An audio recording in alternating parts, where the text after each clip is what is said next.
Hi, how's it? And welcome to our podcast about bridging global cultures, celebrating the good, the bad, milestones, and growing together. Hi, how's it? How are you doing, beautiful Cara? Oh, all the better to see you, lovely Taryn, in a wonderful red floral Oh, top. thank you. It's a good colour on you. It's a good colour. It's my summer vibes. I'm bringing the summer. You're bringing the summer. I am also bringing the summer in the forms of Black. Black and back sweat. Lovely. That is what we're working with today. I must tell you, we have had a bit of a mare trying to set this episode up. Oh gosh. Just keeping it real for the people. Yeah. We are not tech goddesses. At all. Surprisingly. Women in STEM, not us. I mean, Not maybe us just this not week. this particular No, STEM. not today. But we figured it out. We did indeed. We did figure it out. How has your week been? Week has been good. So far, how good it was is that I couldn't find a low for this week. If I'm honest. That's brilliant. Yeah, it was a stressy week for lifing reasons, but like there wasn't necessarily a low. Okay, well that's good. I'm very glad that you're living your best life. Living best life, strong statement, but there was no low, because sometimes there is a low, or Yes. sometimes that you like see on the internet or you Or read or whatever it whatever, might be. and it makes you feel really sad. I didn't necessarily have one of those. It was just one of those weeks. My high, we had a lovely brunch yesterday. Yes, we did. We had a wonderful brunch on a Sunday. We need to Oh. do those more often. Yes, we had a lovely little get together. Lovely little get together with the lovely Arwen. We went to some lovely charity stores. Charity stores. I did very well. You did exceptionally well. Which You is could have very done rare. better. You could have done better if you just carried on like taking the clothes I was pulling out for you. I know you. I mean, you kept on pulling out things, very which good. like basically the rule when you go charity shopping is you have to take Cara with you, Yeah, because she does the pretty shopping good. for you. I'm pretty good. And you always have a budget of £5, right? Yes, Per yeah, item. Per item. Everything was around about £5. Yes, the one thing was £6.50. Oh, Yes. over budget. And then I spent £26 on Blaine at the charity shop. Is that how much his shirt was? Yes. I mean, it was a nice shirt. Does it fit him? It looks so nice. Okay, He it wore was it good. out. Okay, last night, good. and Okay. He looked like he was going on safari, because he was wearing like this linen shirt, and then he was wearing his khaki shorts. And I was like, ooh, safari chic. Safari chic to go watch metal. Metal. Yeah, exactly. You know, Blaine. Yeah. When Blaine and I turn up for metal concerts, you can tell we're not like the hugest metalheads in the world, because we're always wearing I'll be wearing like a floral green Like a floral dress. Blaine is looking really smart, and his Smart. like Arabian pants, or like pants that were made specifically to wear in high temperatures. And I'm always like, aren't you dying? He's like, no, it's the type of material. Yeah, exactly. And me and John are like, we're just gonna wear black. He's got safari chic on. Safari chic. Okay, that's good. So that was my high. I just love a charity store, and I hadn't been in one in ages. You guys have got some really nice charity stores in Teddington. There's Yeah. some good stock that goes through there. So that was my high. And then my rent free is so random. So I'm not a TikTok user at all, as you know, but like we downloaded TikTok obviously to post on. Not that we how's post. We're Instagram people. So I sometimes find myself doing a bit of doom scrolling on TikTok, and my algorithm is wild there. Well, should I say Higher Houses algorithm is wild. Yeah, it's not yours. It's just- Higher Houses. So obviously we've got our standard, like kind of cooking videos. That's kind of standard. But something else that is really like popping up that I'm fascinated with is there's a lot of accounts that are being run by drug addicts or alcoholics, and they're clean now and they're sober, right? But what they do is they kind of relive. So they'll be like a day in a life of an alcoholic, Yes. Hull edition, and they take you through of what would happen, and it's just like a day. like a day. So it'll be like, you woke up at 8 a.m, the sun was streaming in, you had 2 hours sleep, you go to your bedside stand, you see a half drunk can of beer, you down that, you then go downstairs and you realize you had afters at your house, so there's like 20 people there, so you think, fuck it, I'm not going to work.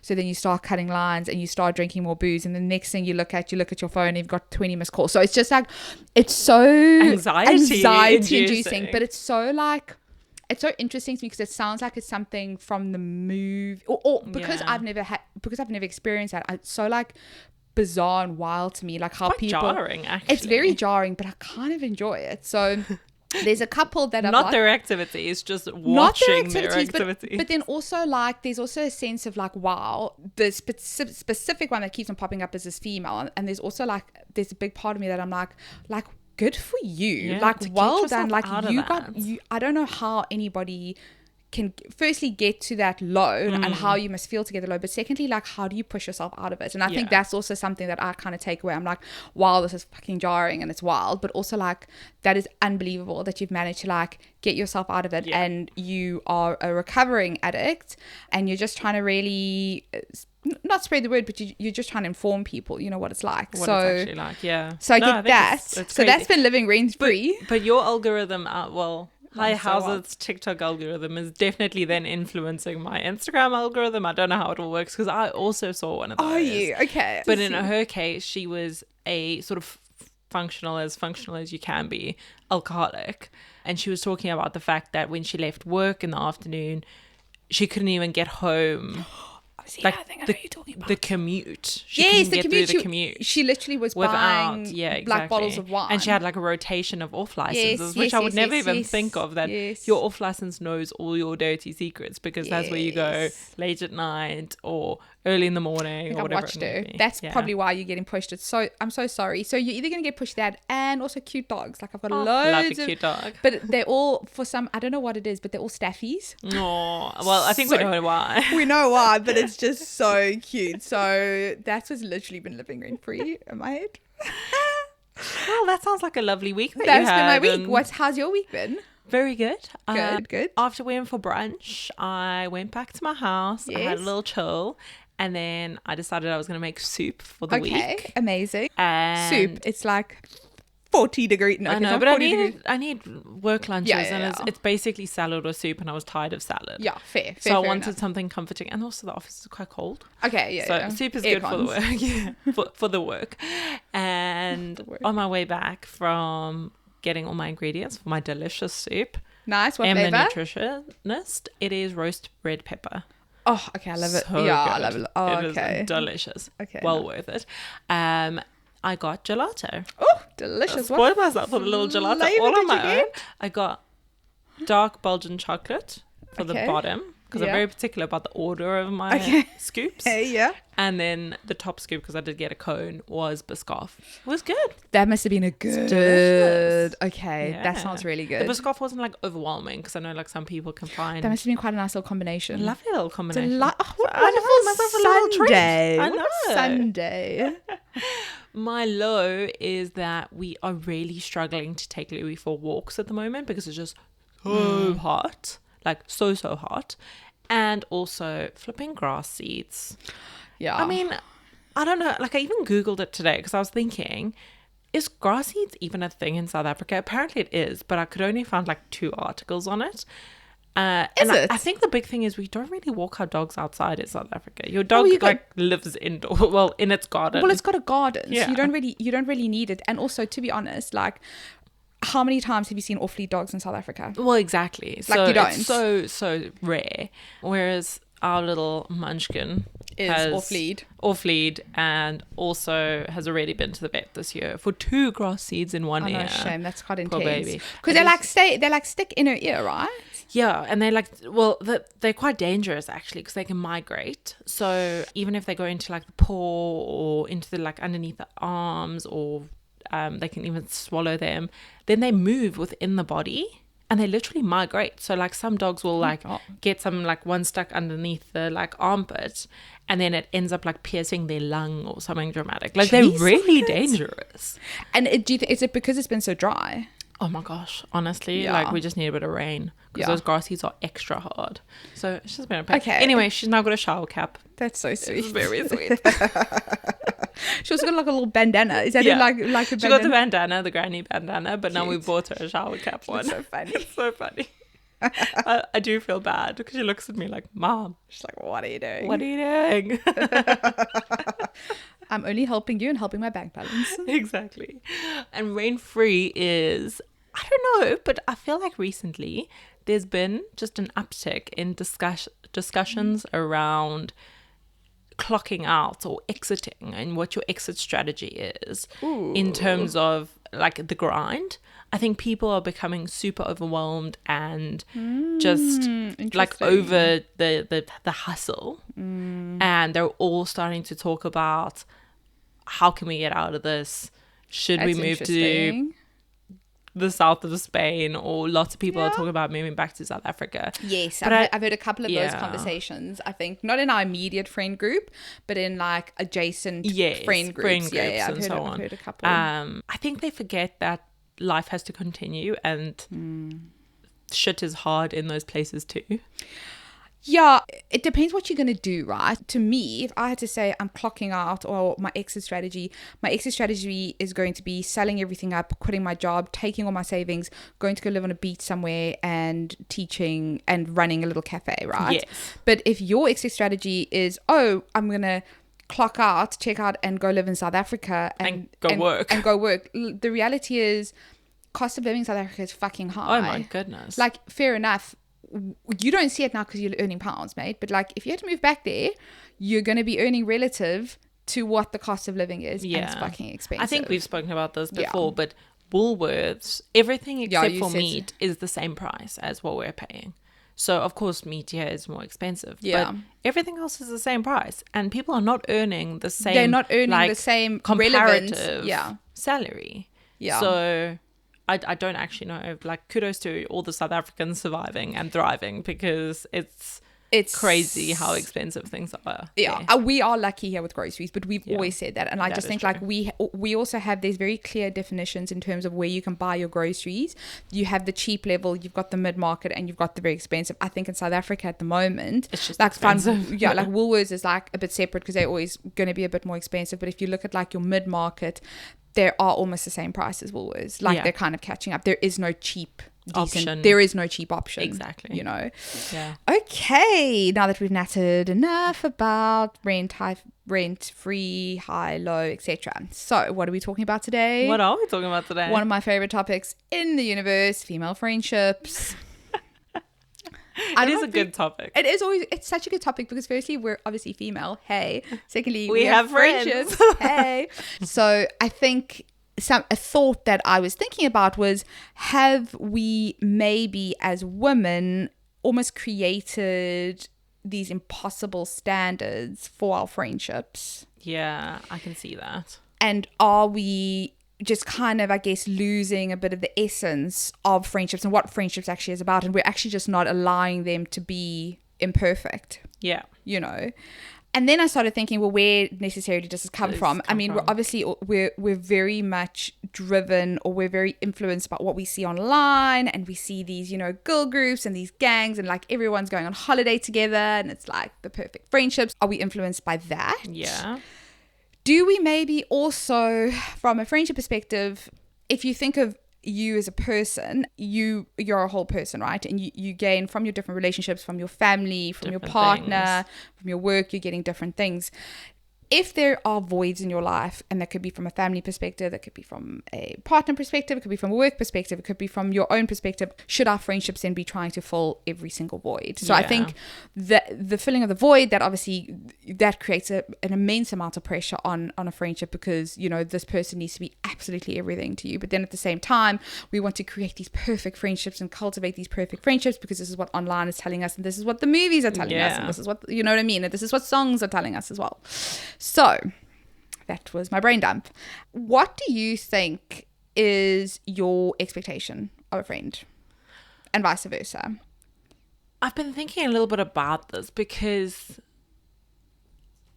I think I expect the same from my friends as I expect from me to give to my friends. And I think that's very normal, because I expect exactly the same. The problem that I think where that comes in is that I give certain parts of me to my friends, right? And then are they supposed to reciprocate? I could have a really low expectation of what I'm willing to give because of whatever reasons to a friendship. But then I don't really expect a lot from my friends. But then is your friend the receiver of your low value, your low giving, low because giving, that's what you need right now. Exactly. But then how are they meant to feel? How are they meant to feel about that? I think so.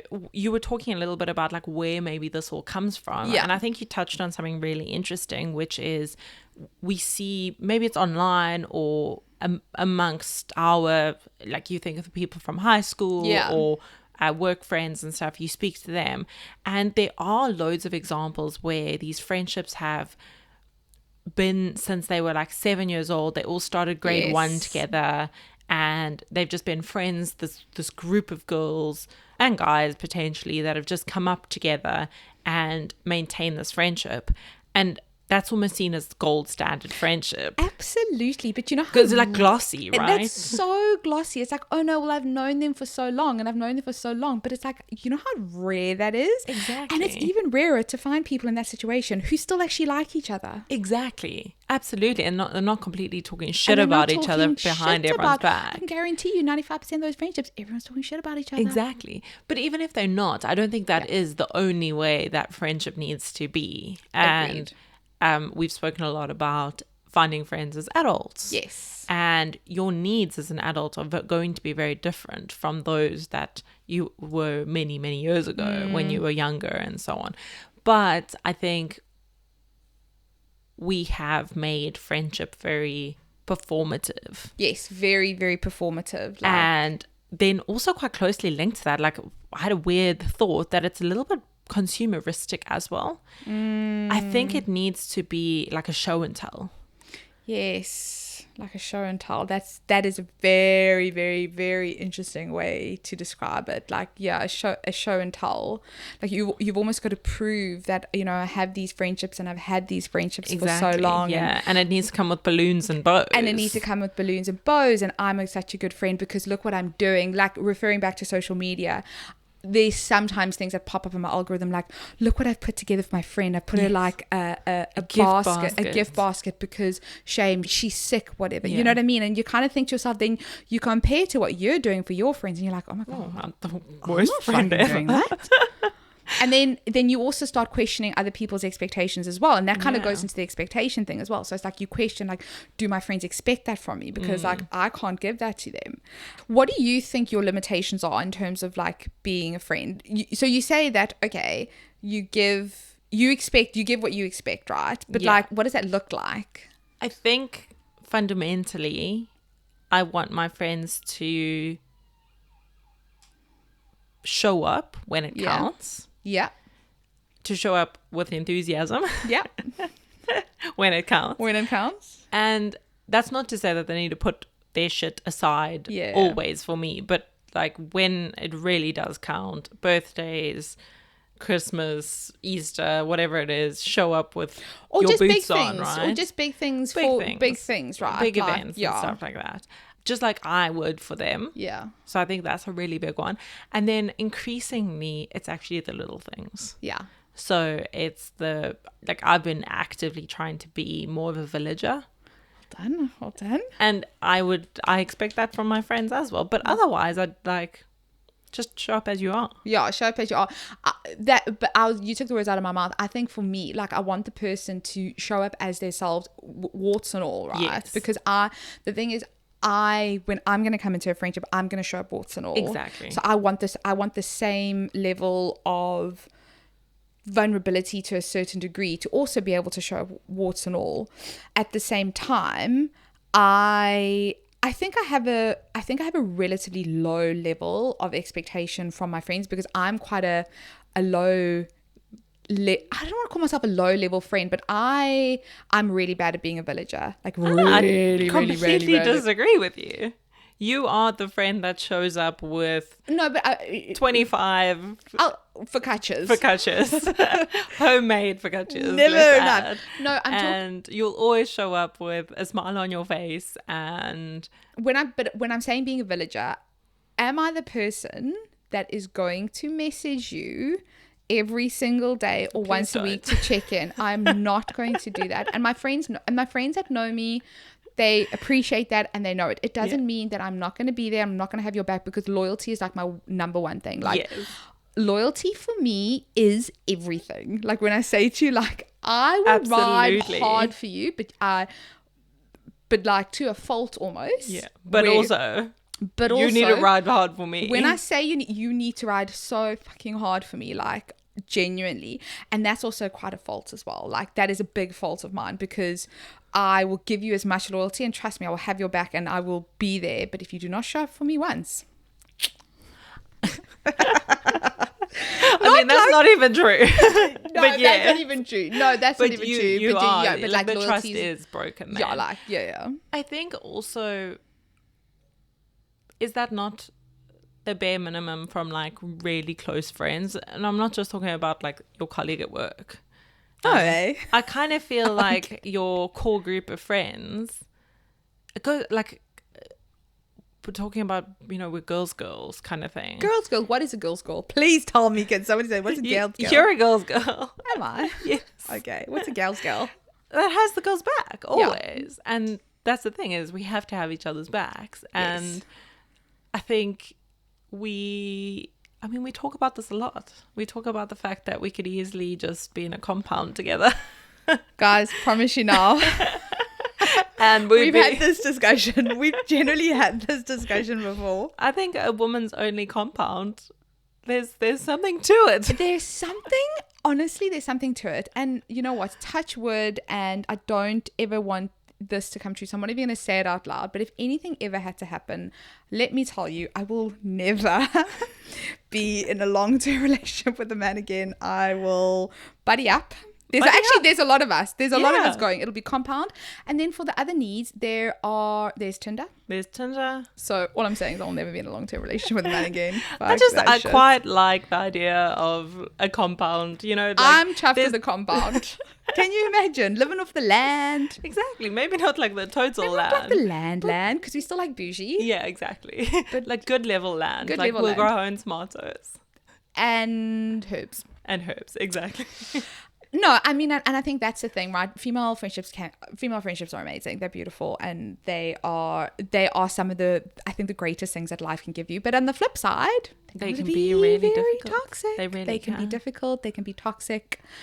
If you think of naturally when you've got a group of women together, the comparisons start creeping in. Yeah. I think you have to be very intentional not to let that actually creep in. Very intentional. That's almost like a physical response that you have to stop comparing yourself. Like we are different people. We are fundamentally different unique people, individuals in this wider friendship. But also the reality is that naturally people start, if you're spending a lot of time together as a group, people naturally start comparing you. They do naturally start comparing, and you naturally start filling. You've got everyone else that will naturally start putting you into these roles, right? Yes, within the friendship, which you might not even recognize. But then I think also on the flip side, you start putting yourself into the roles as well, and then that's also that kind of breeds a bit of those, like passive aggressiveness. And like, how many times have you seen on TV or have you heard people talk about, oh, this group of friends, oh no, she's a pretty one, or she's a sporty one, or she's a smart one, and whatever, you know what I mean? So you're giving these women like just these roles that no one signed up for. No one signed up for the roles. Exactly. And can be quite limiting. It's very, very limiting. But what happens if you are, oh, she's the one that always gets drunk? Yeah. Oh no, do you know what I mean? Like that is quite limiting as well.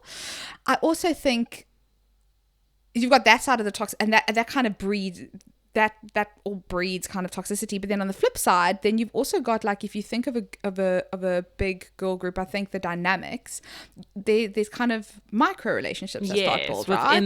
Within those. So you've got, like, there's a group of 5 or 6 of you, you've got 2 that are naturally more close, you've got 3 and then that, once again, those little micro relationships start also breeding a bit of jealousy as well. Exactly, yeah. Oh, they're close enough. Oh, did you see they went to go do this by themselves? They used to have, or they had coffee by themselves, or they didn't invite us, or whatever the case is. So and you never want to find yourself in a situation where you're having to see friends without telling other friends within the wider group, because you don't want to upset anyone. Why is that even still a thing? Exactly. Right? Like it's not a thing, and it should never be a thing. No, but again, I think that sort of thing, you can choose whether your friendships potentially become toxic. Yes, I'm not saying you can always choose. You can't because always choose. If there's somebody that is toxic and that is bringing all of that into the friendship, that's going to be really difficult to try and manage that situation. But you have a choice on how to respond. The only person you can control is yourself and your response to the behavior as well. I think something that's also that I've been thinking about quite a bit from a negative toxic connotation. And I don't even think it's actually just female friendships. I think it's sometimes just relationships in general, especially if you've known that person for a really, really long time, is you don't necessarily have the ability to evolve. So if you all of a sudden as a person start like growing and maybe your views change, or maybe the way you live your life changes as well, there's an element of judgment that comes with it. And it's like, oh, well, you never used to do this, why are you doing this now? And oh, you never used to like it, why do you like this now? And it's like, oh, well, you're acting a bit differently. And it's like, well, I think as people, regardless, you should be able to evolve. But I think the reality is when you are in, when, you know, and I think especially in female friendships, the ability to evolve is very low. I think it's all, and it's friendships and like partner sort of relationships, is you need to choose whether you're going to grow together or grow apart. And I think we talk about it maybe more about like romantic relationships. Yeah. But it's true for friendships as well. I think a really sort of classic example is when the one, maybe it's a pair if they're in a relationship, or just one person in a bigger friendship group is not quite ready to grow up, and the others are starting to grow up a little bit. Yes, the dynamics are shifting. And then some people are having babies, they're some people are getting married, some people are getting divorced. Like the sort of natural progression of life. And then some people are like, oh, I actually am still living my best life. How do you, and then, you know, do you feel left behind? Do you feel left behind? Comparison comes in. Then also the judgment also creeps in as well. And that's also something that I was thinking about as well. Is like, do you think that true friendships can exist without judgment? No, I think absolutely. Friendships are not unconditional. No relationship is unconditional. Hora's just had an earthquake. Yeah, I just had an earthquake. Sorry. If you're watching on video, you'll know what we're talking about. You'll see it. Friendships are not unconditional, and we can all pretend we're high and mighty and we don't judge people. We do. But we do. Of course we do. Of course you do. We're judgy bitches. We are judgy bitches. It is true though. No. It's I am not going to be innocent here. No. I do judge. However, I think there's a difference between judgment and a challenge. Yes, please elaborate. No, because okay, so I can judge you for really loving the color blue. Like, oh yeah, Dan loves the color blue. Like, it's absolutely ridiculous. I cannot believe she loves the color blue. But what I do, my wall is blue. Like, I'm really like into you blue. are blue. Like I was about to say you're only eating blue food, but I don't think blue food exists. You know what I mean? Like, blue is it is become like part of you as a person, right? I am judging you actually, but if it was affecting me so much, I try and challenge your assumptions about why you like blue so much. Like, I want you to actually explain that there's a rainbow of colors I could like. Yes, and also just explain to me why you like blue so much, and then try and introduce you to other things. I'm probably not going to change your mind, but it might stop me judging you a bit more if I kind of framed it as a challenge as opposed to a judgment.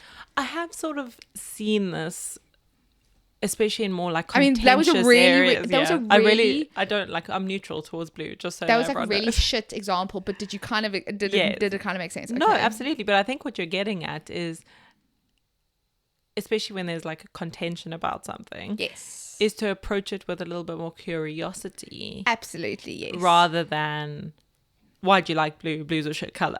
Oh my gosh, you are woke. Exactly. Like, you are woke. Like, that's actually that's a really good example. So I think it's very easy to call people woke, or to say, oh my gosh, she's like a super feminist, she's going to burn her bra, etc. And I think it's about coming to it with curiosity. Yeah, like why do we feel the way we do? I think we've maybe explained why we feel the way we do. I think we have. We said it earlier. We're moving to the compound, baby. Yeah, exactly. We're going in. We're that far gone. And we're ready to move to the compound. Don't worry. Men will be allowed by invitation. Yes. Only. Certain visiting hours, invitation only, and there is an entry fee. Yes. We are really only joking. We're not joking. We potentially could be joking about the compound. We're not joking about if anything ever had to happen to any of our husbands. We're not getting into long-term relationships. No, we're not. With men. That is not happening. We've had our one love. We've had the one true love. That's it. We're moving on. Don't worry about us. We will be just fine. In our compound of women. But like, I think wokeness is an example of Yeah, that. I it's a think really that good we've example. also been accused of being too feminist, Of maybe. course. Whatever that's supposed to be. I don't know. I think you either are or you're not. So I don't think you you're can either be feminist two or you're or not. not. No, and I mean that's actually so true. I think I was talking to Owen, or I was talking to you about it as well. Yeah, I was actually talking to you about it. Of course you were, because Yeah, that's what we were talking about. we have a podcast No, together. I was just, and that kind of leads me back to what I was saying. Is like it's really like interesting how, you know, in certain friendships, like when you try evolve, it's almost like frowned upon. It's not just friendships; it's relationships as well.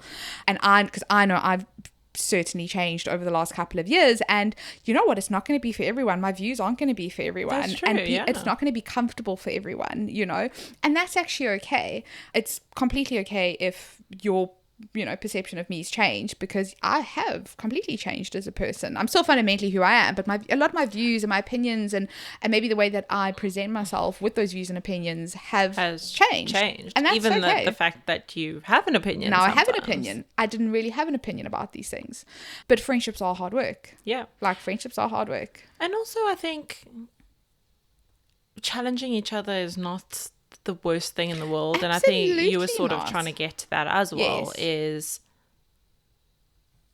we shouldn't always just judge people for, you know, where they are in their lives and what is important to them and what their priorities are. And this goes both ways. But we also should maybe challenge each other. And I'm not talking about getting into like a big fat debate about things. I'm talking about... You do love a debate though. I mean, obviously I do. I don't debate with you because I actually, it doesn't scare me, but I don't feel confident enough in the topics sometimes where I'm like, I don't know enough about this topic, so I'm not going to say anything. I often feel that way about many topics. But you lead with confidence. I do. Sometimes I just blag. Like I do every day in my life. Yeah, exactly. If I say it loud enough, people will believe me. Yeah, it's so true. This is so true. I've gotten myself into like sticky situations because of that. Because people just believe what I say sometimes. I believe everything. Like, it's not like I'm outright lying. I'm maybe just being a little bit overconfident. I mean, it's working. Carry on. If I say a statistic, you should probably fact check me. Totally. Same here. Say it with confidence. Exactly. To be honest, I literally say it with confidence. Anyone will believe you. No, it really works. Sorry, slightly off topic, but I did want to ask something about female friendships or just friendships in general. Yeah. Do you think that as a natural sort of evolution, the minute a group gets too big, it becomes...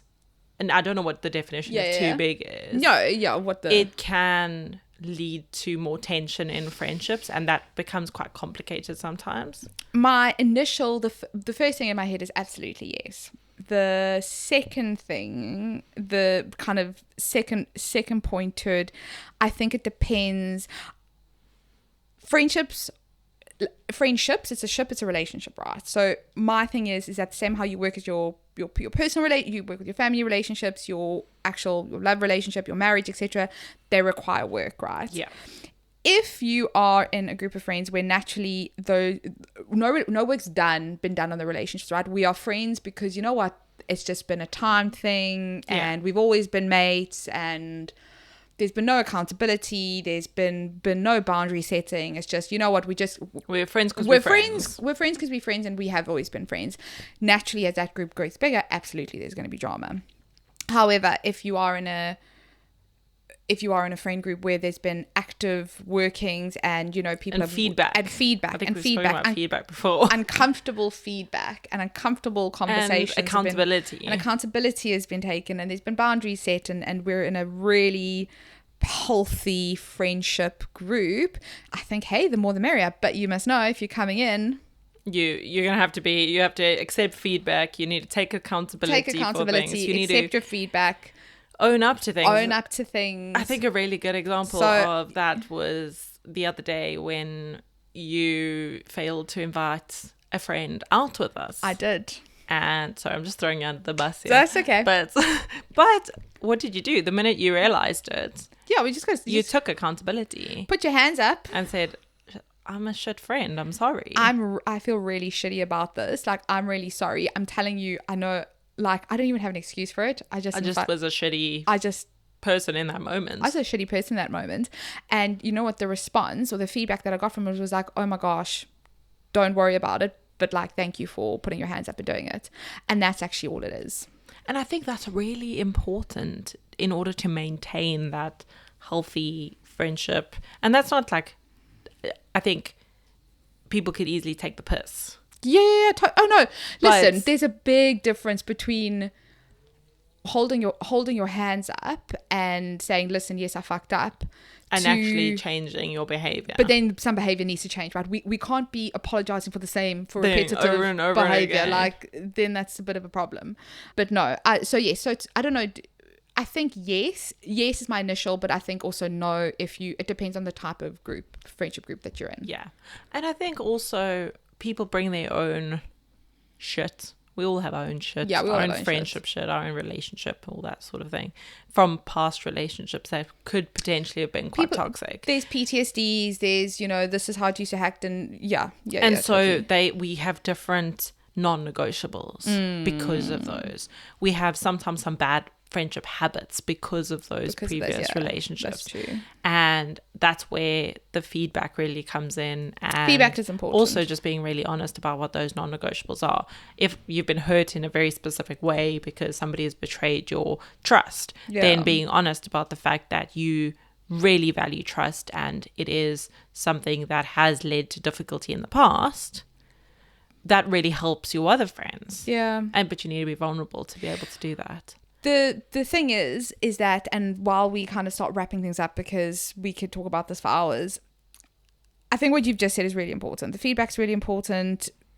Yes, we all go into new friendships, I think, with some form of, PTSD to a certain degree about, previous relationships, whatever the case is. And sometimes you are going to come across people who really do want to work at this relationship with you, and they're open and they're like, okay, let's build this incredible friendship because I know it's going to stand the test of time, etc. But there are other people, and it's absolutely okay if anybody's one of them, that just want to be mates with you. And you know what? Yeah. They want the surface level, nothing's going to change, yeah. We're not taking accountability, and that's also absolutely fine. You have fun when you see them. But then at the same, what I then will say is that the expectation is the same from me. So I can only give you what I'm getting. Yeah. And absolutely. I think that is a good way to end things off. I agree. That was fun. So, like, subscribe, and comment. Thanks, friends. We will see you later, friends, if you still listen to us. Bye. Bye.